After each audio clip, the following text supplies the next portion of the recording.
नमस्कार, मैं स्वप्निल और आप the news launcher Uttar Pradesh Uttarakhand देख रहे हैं। अखिलेश यादव आज की तारीख में एक ऐसा नेता जो दुश्मन को उसी के हथियार से घायल कर देता है। अब एक नया विधेयक आया, पीएम-सीएम बिल। ऐसा विधेयक जिसने पूरी सियासत में करंट लाकर रख दिया। खबरें आने लगी साहब, खबरें आने लगी। खबर आई कि अब नायडू अपने बेटे को मुख्यमंत्री बनाएंगे। छपने लगी आंध्र प्रभा लीडिंग न्यूज़पेपर है, उसके डिजिटल विंग तक ने खबर चला दी। और इन सब के बीच अखिलेश यादव ने अमित शाह की कमजोर नस दबा दी।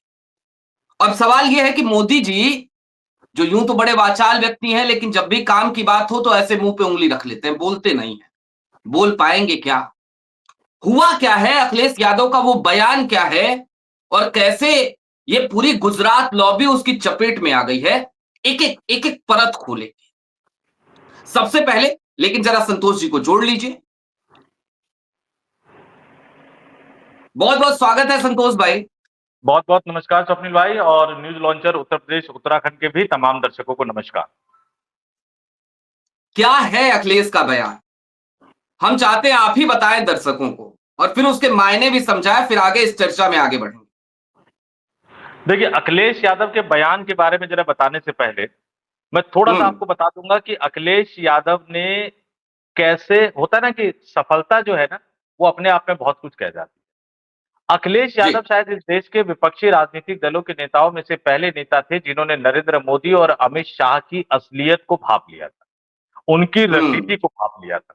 और उस रणनीति को भांपने के बाद उन्होंने उत्तर प्रदेश में कांग्रेस के साथ गठबंधन किया। हालांकि समाजवादी की कई पार्टी के कई नेता किंतु परंतु कह रहे थे, कांग्रेस को भरपूर सीटें दी और उनका वो एक्सपेरिमेंट इतना कामयाब हो गया कि उत्तर प्रदेश में 2024 के लोकसभा चुनाव में भारतीय जनता पार्टी को पटखनी दे दी और अपने संवैधानिक जीवन के कार्यकाल में, स्वप्निल भाई मैं दोबारा कह रहा हूं, हमारे दर्शकों को ध्यान से सुने, अपने संवैधानिक जीवन के कार्यकाल में नरेंद्र मोदी को पहली बार एक अल्पमत सरकार चलाने के लिए मजबूर कर दिया, तो वो अखिलेश यादव 303 हम्म। से 240 पर पहुंचा दिया। और उसमें उत्तर प्रदेश की बड़ी भूमिका थी क्योंकि 2001 में मुख्यमंत्री बनकर नरेंद्र मोदी गुजरात गए थे। 2002, 2007, 2012 तीनों बार गुजरात में उन्होंने पूर्ण बहुमत की सरकार चलाई। 2014 में प्रधानमंत्री बनकर दिल्ली आए तो भारतीय जनता पार्टी के पास अपने दम पर पूर्ण बहुमत था। 2019 में प्रधानमंत्री बने तो भारतीय जनता पार्टी के पास अपने पास पूर्ण बहुमत था। 2024 में अब की बार 400 पार का नारा देकर चुनाव में गए। उत्तर प्रदेश में अखिलेश यादव ने ऐसे उनके गुब्बारे की हवा निकाल दी कि वो 400 तो छोड़िए 300 भी नहीं पार कर पाए, 250 भी नहीं पार कर पाए और 240 पर आकर अटक गए। और आज अखिलेश यादव ने एक और बड़ा धमाका कर दिया।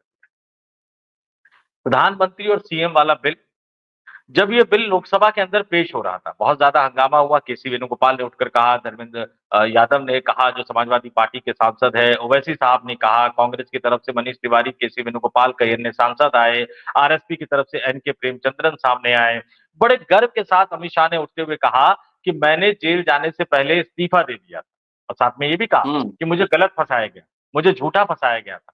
और उस हाँ। समय उस समय जिस दिन अमित शाह ने इस्तीफा दिया था, मैं जरा अपने दर्शकों को याद दिला दूं, जिस दिन अमित शाह ने इस्तीफा दिया था नरेंद्र मोदी दिल्ली में मौजूद थे। दिल्ली में मौजूद थे। दिल्ली में पत्रकारों ने उनसे पूछा तो उन्होंने कहा नहीं, अमित भाई ने को फंसाया गया है, अमित भाई को गलत तरीके से फंसाया गया है। उन्होंने इस्तीफा तो दे दिया है, मेरे आवास पर इस्तीफा देकर गए हैं, मैं जाऊंगा तो उनका इस्तीफा स्वीकार कर लूंगा। लेकिन उसमें लब्बो एयरपोर्ट पे ही बोल दिया उन्होंने, नरेंद्र मोदी ने उस दिन। बिल्कुल, लब्बो-लुआब ये था कि गलत तरीके से फँसाया गया। आज अखिलेश यादव ने अमित शाह के उसी बयान को पकड़ लिया। अखिलेश यादव ने कहा कि जब अमित शाह को फँसाया जा सकता है, अमित शाह खुद ही कह रहे, तो इस देश में किसी भी मंत्री, मुख्यमंत्री को फँसाया जा सकता है। हमारे अपने समाजवादी पार्टी के नेता आजम खान साहब को किस तरह से परेशान किया गया, समाजवादी पार्टी के कई अन्य नेताओं को परेशान किया गया। तो इस बिल पर जो जेपीसी बनाने की बात कही जा रही है, उस जेपीसी में हम शामिल नहीं।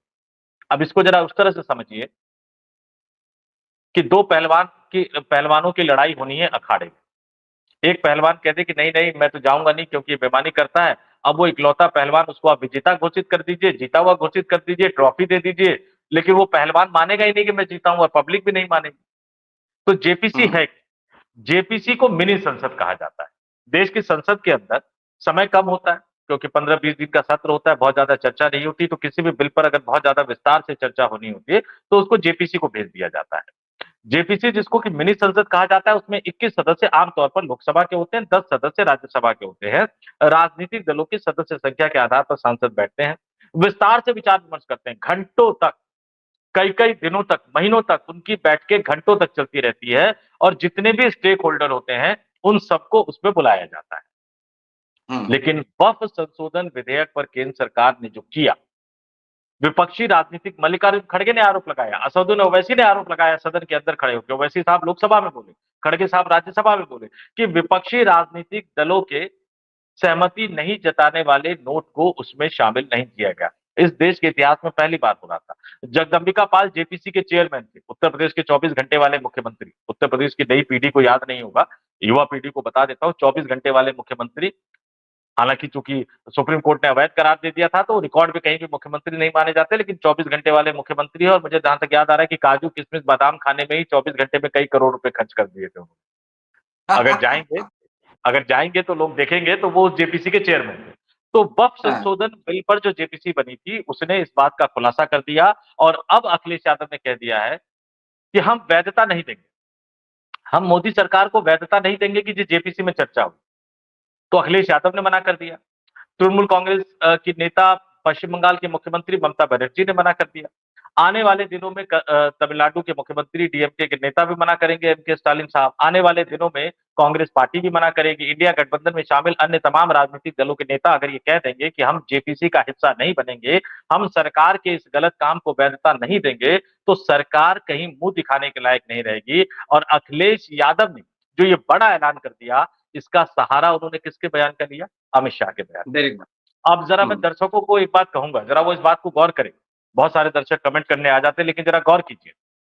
प्रधानमंत्री नरेंद्र मोदी अपने भाषण में राष्ट्रीय स्वयंसेवक संघ की जमकर तारीफ करना चाहते थे लाल किले से, लेकिन उनके भाषण में ये शब्द किसने जोड़ दिया कि आरएसएस एक प्रकार का एनजीओ है? किसने लिखा उनका भाषण, या किसने उनके भाषण में ये शब्द जुड़वाया? मैं जरा आपको बता दूं दर्शकों को कि जब लाल किले का आयोजन का जो 15 अगस्त का भाषण की जो प्रक्रिया होती है, तो तमाम मंत्रालयों से उनकी उपलब्धियां और उनके सुझाव वाले मांगे जाते हैं और फिर उनको क्लब करके कई सारे व्यक्ति मिलकर प्रधानमंत्री नरेंद्र मोदी का भाषण तैयार करते हैं। प्रधानमंत्री जी आरएसएस की तारीफ करना चाहते थे कि भाई 17 सितंबर को मुझे रिटायर मत करना, लेकिन उसमें शब्द किसी ने जोड़ दिया, एक प्रकार का एनजीओ। अब एनजीओ है तो पैन कार्ड होना चाहिए, एनजीओ है तो रजिस्ट्रेशन होना चाहिए, एनजीओ है तो खाता बही होना चाहिए, कहां से पैसा आया कहां गया इसका हिसाब किताब होना चाहिए। राष्ट्रीय स्वयंसेवक संघ के जो बड़े बड़े नेता कई कई लाख रुपए की घड़ी पहनते हैं और कई कई लाख रुपए का चश्मा, वो क्या कहते हैं उसको, गॉगल्स पहनते हैं, उसका भी हिसाब किताब होना चाहिए। तो सीधे सीधे वो चेतावनी दे दी। अमित शाह का ये आखिरी दाव एक तरह से माना गया। उसके बाद जब उपराष्ट्रपति चुनाव पर सहमति बनाने की प्रक्रिया चल रही थी, जब राष्ट्रीय स्वयंसेवक संघ को एक बड़ा गिफ्ट देना चाहते थे नरेंद्र मोदी, उसी समय अमित शाह अचानक इस तरह का बिल ले आते हैं, जिस बिल से सिर्फ विपक्षी नेताओं के खतरे नहीं बढ़ते हैं। ध्यान से सुनिएगा, सिर्फ विपक्षी नेताओं के खतरे नहीं बढ़ते हैं, योगी आदित्यनाथ के दिल की धड़कन भी बढ़ जाती है, चंद्रबाबू नायडू के दिल की धड़कन भी बढ़ जाती है, नीतीश कुमार के दिल की धड़कन भी बढ़ जाती है। अब आपको कुछ करना नहीं है, ईडी छापा मारेगी, गिरफ्तार कर लेगी और ईडी आपके 31 दिन तक चार्जशीट फाइल नहीं करेगी। ये कोशिश करेगी कि मामला अदालत में अटकता रहे। 31वें दिन भी अगर आप जेल में रह जाते हैं, तो तकनीकी रूप से आप अपने राज्य के मुख्यमंत्री नहीं रहे। और इस हथियार का इस्तेमाल आप तय मानकर चलिए, आज मैं बताता हूं, लोग यकीन करें ना करें, विपक्षी राजनीतिक दलों के मुख्यमंत्रियों पर बाद में होगा, पहले अपने ही सहयोगी या अपने ही पार्टी के मुख्यमंत्री और मंत्री पर इस हथियार का इस्तेमाल होगा। तो ऐसे समय में जब उपराष्ट्रपति चुनाव के लिए एक एक वोट जोड़ रहे थे प्रधानमंत्री नरेंद्र मोदी साहब, अमित शाह के इस बिल ने एक तरह से मोदी सरकार को फंसा दिया और अब अमित शाह के बयान के सहारे ही अखिलेश यादव ने अपना ये ब्रह्मास्त्र चल दिया है, जो आने वाले दिनों में बाकी राजनीतिक दल भी चलाते हुए नजर आएंगे। ठीक बात है, लेकिन संतोष भाई दो दो चीजें समझनी ज्यादा जरूरी हैं इसमें। आखिरकार विपक्ष क्यों जाए जेपीसी में? जेपीसी में वक्त बिल था, बोतल गिलास क्या क्या नहीं हुआ, कौन कौन सी तस्वीरें नहीं देखने को मिली? कल्याण बनर्जी नहीं चीखते चिल्लाते नजर आए क्या? जगदंबिका पाल ने आरोप नहीं लगाए क्या? और किसने सुनी विपक्ष की? तो विपक्ष करे क्या, क्यों जाए जेपीसी में जब सुनना ही नहीं है? भाई एक चीज डिसाइड कर लिया है कि हमको यही करना है, सरकार उस ढर्रे पे चल रही है, तो विपक्ष जेपीसी में क्यों जाए? लोग कहते हैं ना, जैसे अभी आज चुनाव आयोग कह रहा है कि भाई एफिडेविट दे राहुल गांधी, अखिलेश यादव कह रहे हैं हमने एफिडेविट दिया था, अब उस पे चुनाव आयोग कह रहा है कि हमको मिला नहीं, यहां पे बैठे हुए साह के दुलारे साहब ने कह दिया हमको नहीं मिला, अखिलेश यादव ने सबूत दिखा दिया, तो पता चला कि डीएम की फौज खड़ी कर दी। फिर पता चला सीईओ उत्तर प्रदेश आए और सीईओ उत्तर प्रदेश ने कल जो कहा वो तो और ज्यादा हास्यास्पद है। उन्होंने कह दिया कल कि भाई अभी 69 विधानसभा सीटों की हमने जांच नहीं कराई है, 5 विधानसभा सीटों की जांच कराई और मामला है 2022 का। तो भाई क्या करे विपक्ष आके, क्यों जाए देखिए जेपीसी? स्वप्न में 5 विधानसभा 2022 का मामला, नहीं, ये सवाल 3 इसलिए है संतोष भाई, मैं क्लेरिफाई कर दूं, ये सवाल इसलिए है क्योंकि भक्त कई आएंगे नीचे और आके करेंगे, कहेंगे कि देखो मोदी सरकार तो मौका देती है, जैसे कह रहे हैं ना कि चुनाव आयोग ने तो मौका दिया, तो वैसे ही यहाँ पे आके ये भी कहेंगे कि मोदी सरकार मौका देती है, देखो विपक्ष नहीं जा रहा है। तो इसलिए भक्तों को बताना जरूरी है कि भैया क्यों जाए विपक्ष जेपीसी में। जी नहीं, अब जरा मैं बता देता हूँ। आपने कहा 5 विधानसभा की जांच करने में कितने साल लग गए? 3 साल लग गए। तो मैं जरा कैलकुलेटर मैंने किया कि बाकी 69 में कितने साल लगेंगे, तो 14 साल और लगेंगे। तो हाँ 2025 और 14, 2039 हो गए। वैसे भी प्रधानमंत्री साहब 5 साल के लिए कोई वादा करते नहीं है, 2047 के लिए वादा किया है उन्होंने। लेकिन जेपीसी में क्यों जाए? जेपीसी में क्यों जाए, ये सवाल बाकी उठता है। देखिए, बोफोर्स का जब मामला आया था राजीव गांधी के कार्यकाल में, विपक्षी राजनीतिक दलों ने उसका जेपीसी का बायकॉट कर दिया था, बहिष्कार। नतीजा क्या हुआ? 1984 में जो राजीव गांधी 414 लोकसभा सीट जीतकर प्रधानमंत्री बने थे, उसी राजीव गांधी को 1989 में इस देश की जनता ने 200 से नीचे सीटों पर रखा। जी अकेले आप बैट लेकर मैदान में उतर जाइए, बैटिंग करेंगे, बॉलिंग कौन करेगा? ठीक बात है। कौन करेगा बॉलिंग?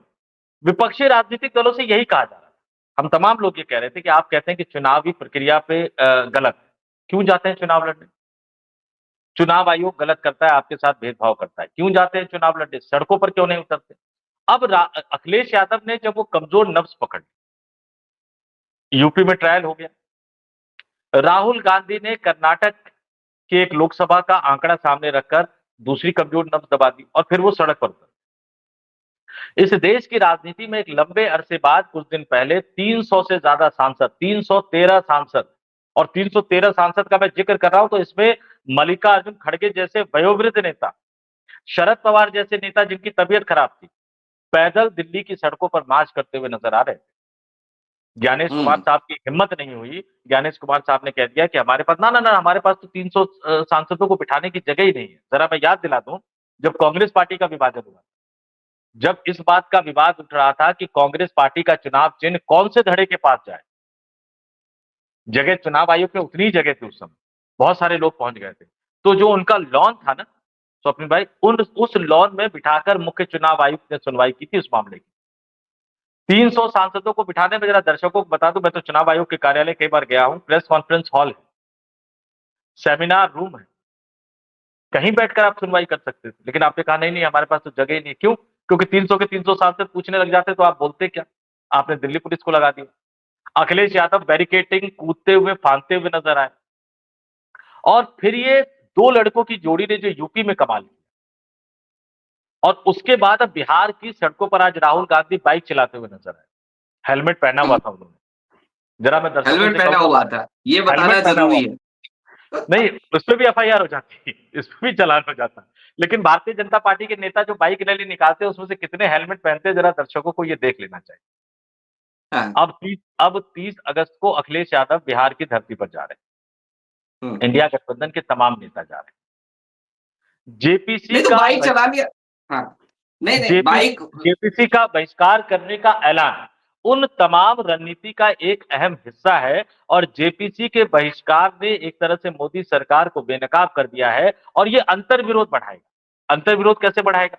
बीजेपी और आरएसएस के बीच में लड़ाई चल रही है, मोदी कैंप वर्सेस योगी कैंप के बीच में लड़ाई चल रही है। लेकिन एक चीज जिस पे गौर नहीं कर रहे हैं कि क्या मोदी वर्सेस शाह खेमे के बीच में भी लड़ाई चल रही है क्या?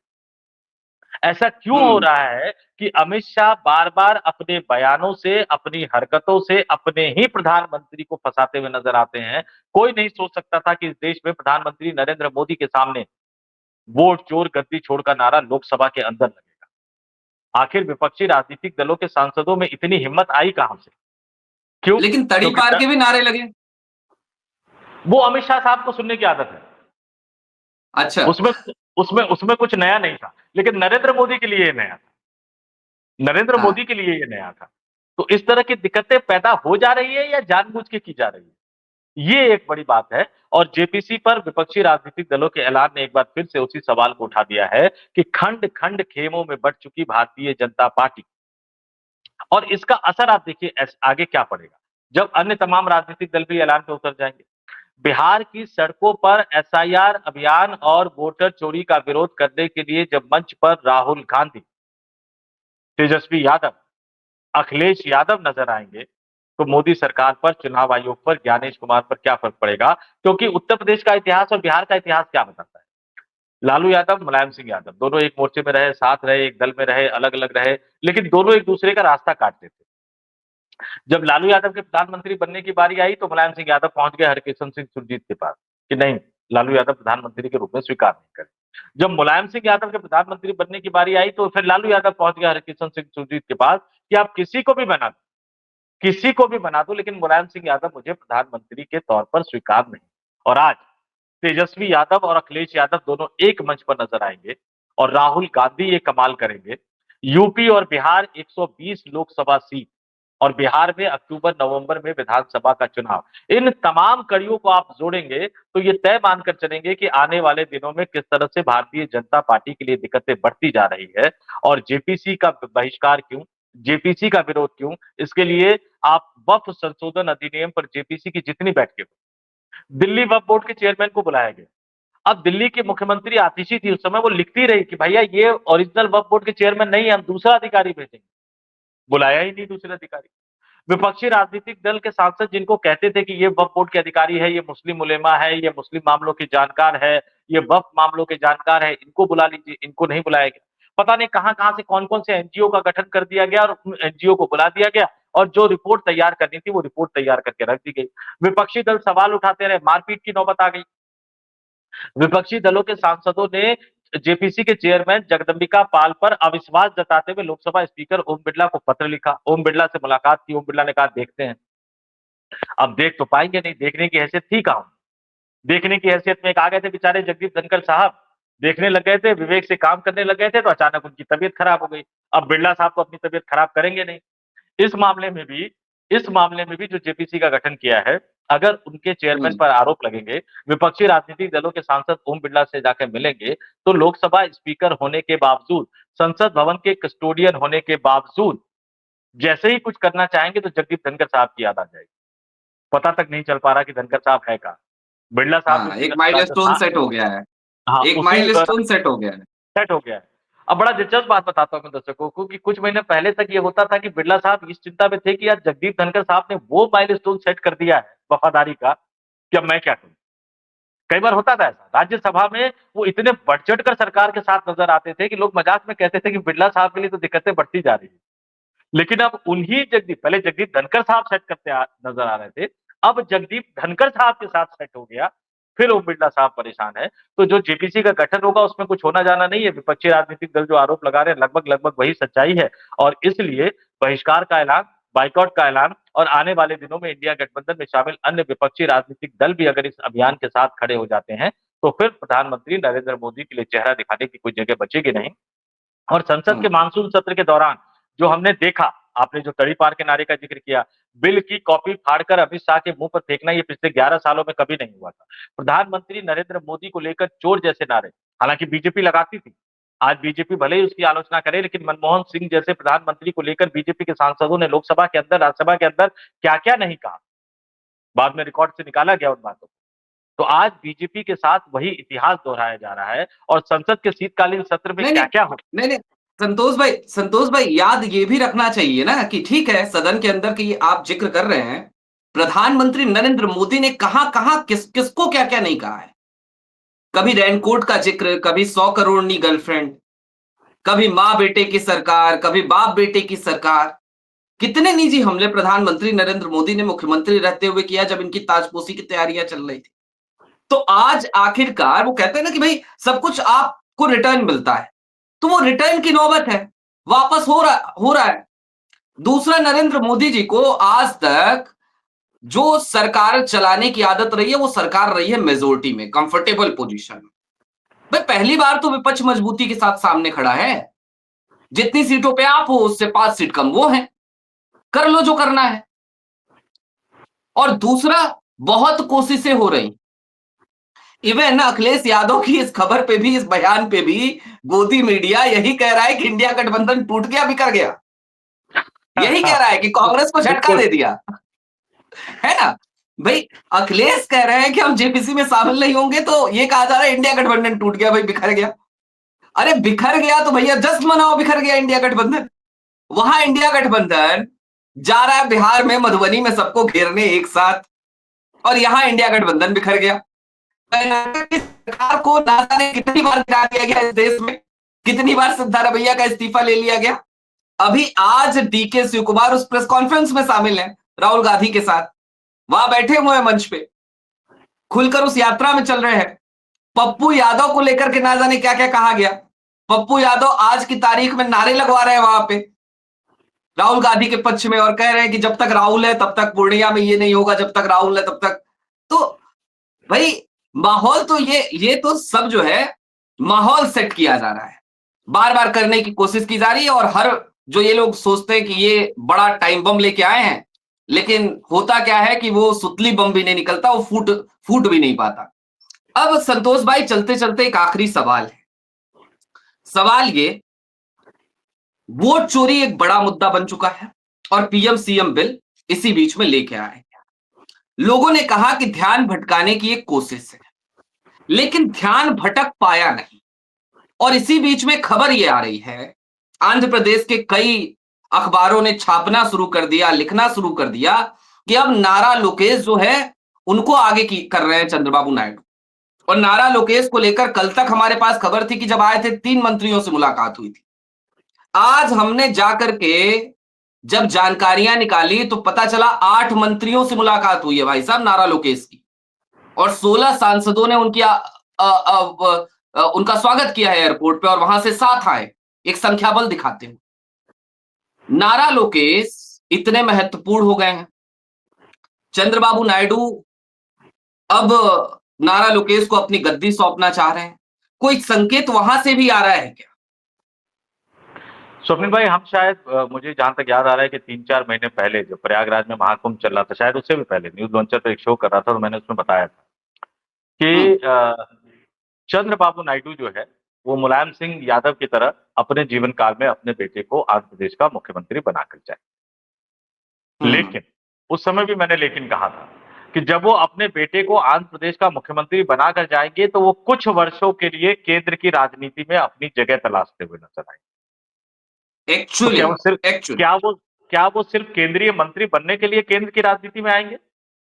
हाँ आज की हालत में उनके 16 सांसद ये तय करेंगे कि देश का प्रधानमंत्री कौन बनेगा। मोदी उन्हीं की वजह से प्रधानमंत्री बने हैं।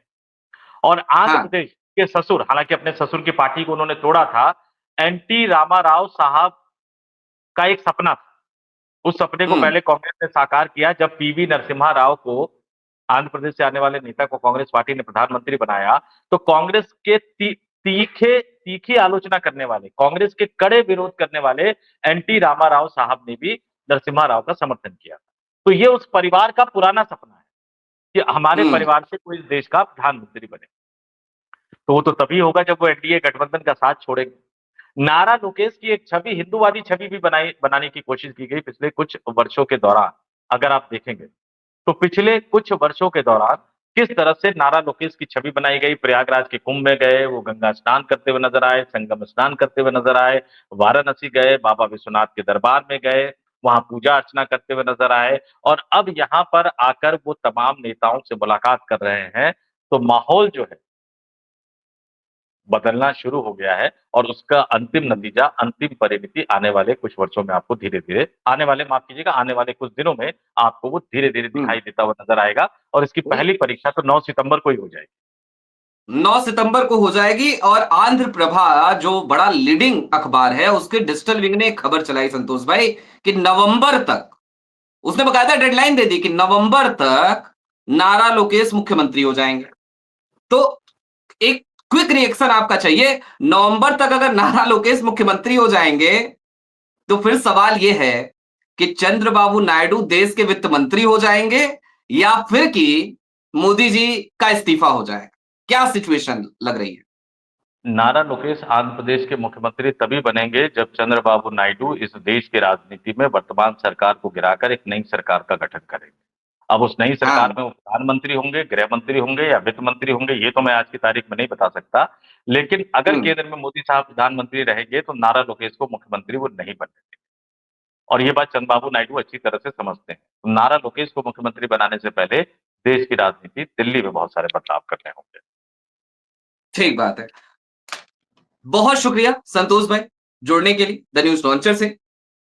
तो कुल मिलाकर राजनीति में, सियासत में बहुत कुछ तेजी से बदल रहा है। ये वो वक्त है जब नजरें बनाकर रखने की जरूरत है, हर बारीक से बारीक अपडेट को बिटवीन द लाइंस पढ़ने की जरूरत है।